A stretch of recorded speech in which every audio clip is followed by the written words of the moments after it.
it's Julie from Faith Family and a Farm. Thank you for joining us this evening. Vicki over from Farm on Route 66 invited me to be part of this collaboration with 10 total YouTube vloggers that we are all going to share one of our favorite soup recipes to warm your soul. As it's starting to get chillier outside, I know this morning we were all reaching for warmer clothes when we woke up here. I know some of these people are further north and they definitely have been reaching for their warmer clothes for a hot minute. So this is 10 channels, all with a favorite soup to warm your soul. So there'll be a playlist. So if you'll click on that playlist when you're watching this, I'll put a link right above. Then it'll show you all the soups that any of these farms have uploaded. And I'm so excited to try different stuff. I know for me, when it starts getting cooler weather, my family kind of lives on soup in the winter. It's easy to throw in the crock pot. It's usually lasts for more than one meal. It warms up well.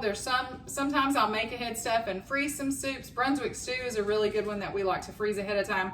But today I'm going to make a creamy tomato and basil soup that my kids love. It's so good. Kind of a little bit of a twist on just a regular tomato soup. So we are going to get started. Got all my ingredients out on the counter so you can see those, and we're going to get started. First thing we're going to do is I've got a cast iron skillet. I sprayed it with a little bit of nonstick spray. I'm going to put a little bit of olive oil in a pan.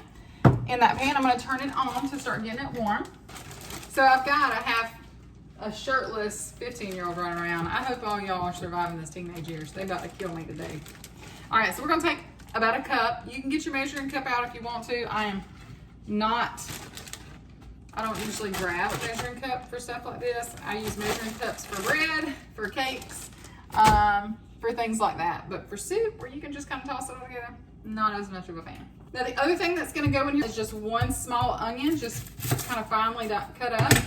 So I'm gonna cut that up. We are in the middle of remodeling and our house is a little bit of a zoo right now. We've got kind of stuff everywhere. We're doing a lot of the work ourselves, although we have a guy that's helping us do all the things that we can't do, which is still a lot. But we're about a month and a half into a 6-month long process. And if anybody's interested in those type things, I'll put a link above to our remodeling process. We're,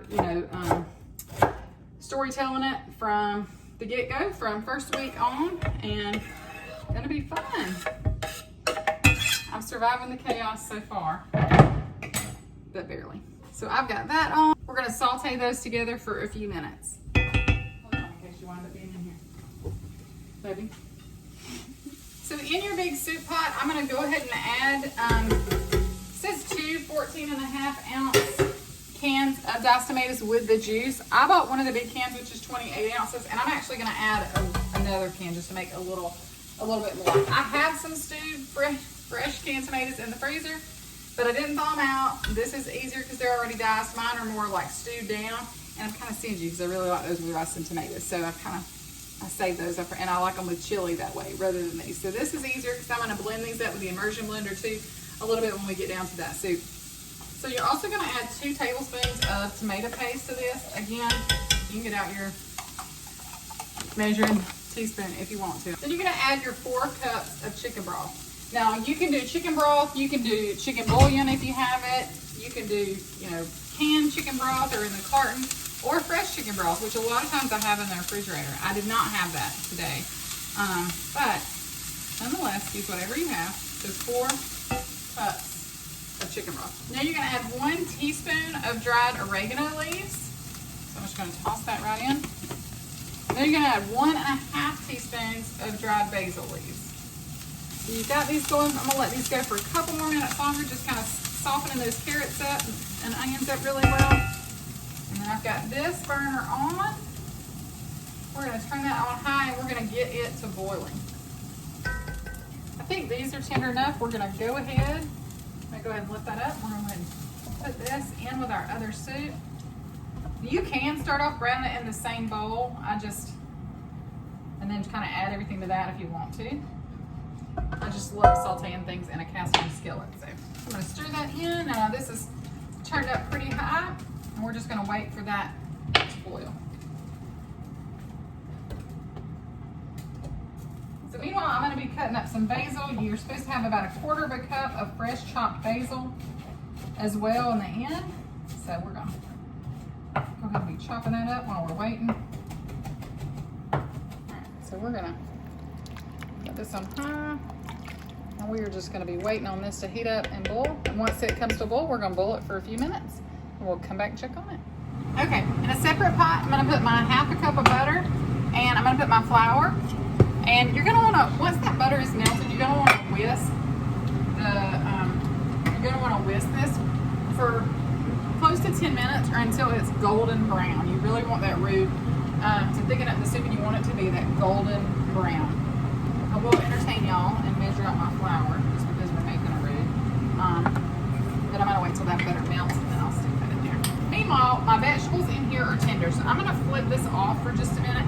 This is where, if you don't have an immersion blender, you should grab you one. You can put this, and you can pull this down a little bit, or you can put it in a hot, regular blender.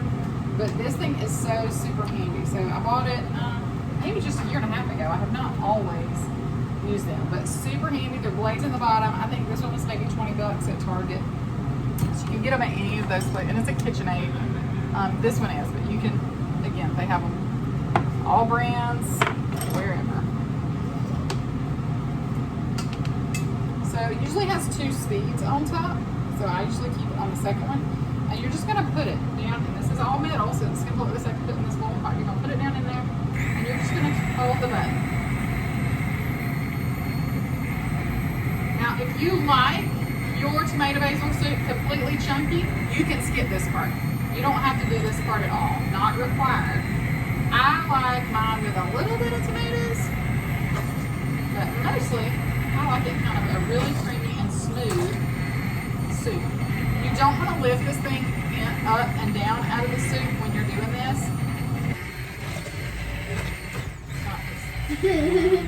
All right, so do that until you're happy with the texture of the soup. So I'll show you. So now, kind of just more creamy. The good part about that immersion blender too is you can just put that thing in the top rack of your dishwasher, and that's all you got to do. So I've got this just turned off for right now. I'll turn it back on in a minute. We're going to go ahead and finish making this roux. So all my butter melted. I'm going to dump my flour in there. And I'm going to stir this around, and I'm going to continue to cook this, whisking around until, again, it's a golden brown. Sometimes it can take about 10 minutes.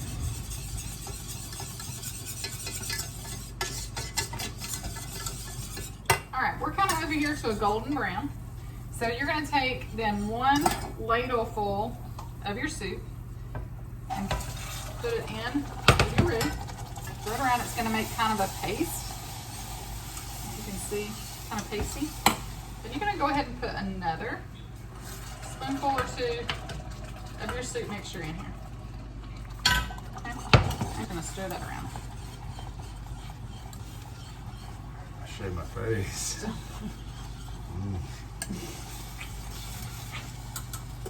I gotta finish my video, baby. Love some tomato soup.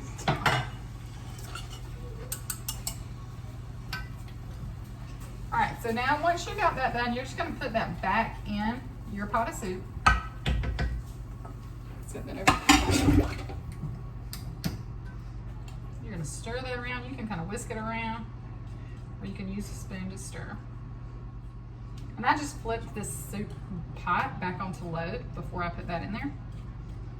So you got that. Now you're going to go ahead and add your Parmesan cheese. So a cup of Parmesan cheese. You're going to add your salt and your pepper, just kind of however you like for it to taste. Or you can look at the recipe. I usually add, and then we can always add more if we want to. And you're going to add 1.5 cups of half and half. Let's go ahead and pour all that in there.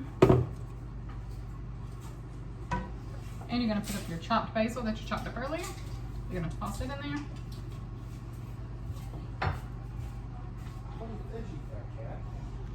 And you can see how this is starting to come together as a creamy tomato soup. So you're just going to let that warm through and let that cheese melt. And that's it.